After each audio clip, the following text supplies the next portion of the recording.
answering your questions about retirement. It's Money Talk with Michael Eastham.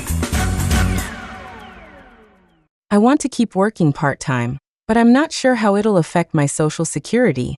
Could I lose benefits?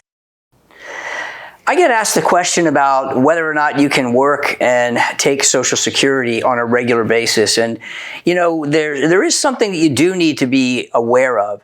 If you're under full retirement age, which for most people is between 66 and 67 at this point, then you have to be aware of the earning limitation, all right? And the earnings limitation in 2025 is $23,400. So that is the maximum income that you can earn before your Social Security starts to get dinged.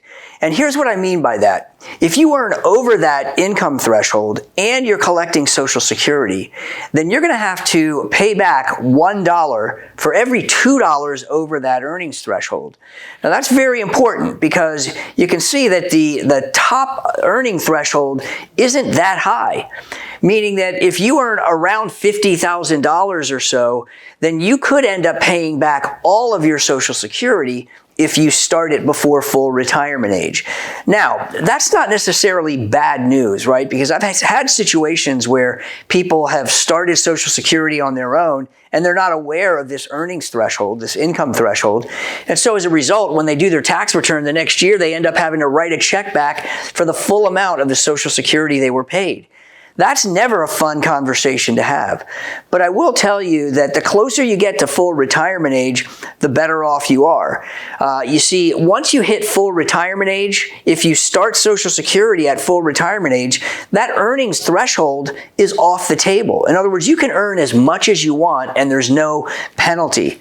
Not only that, but if you are one of those folks that did end up having to pay some Social Security back because you earned over that threshold, well, your Social Security will be recalculated once you reach full retirement age. So it's not like you're leaving that money on the table.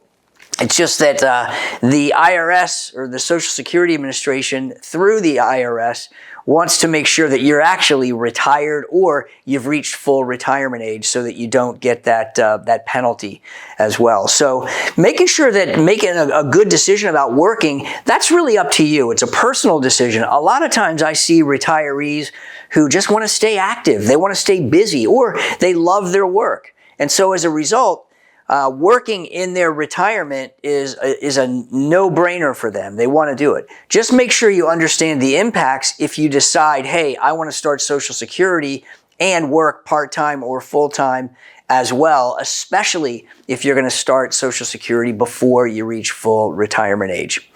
That's another great question. I'm glad that you asked it. And if this is helpful to you, certainly like and subscribe to our channel so that you're updated on a regular basis with new and exciting retirement-based information.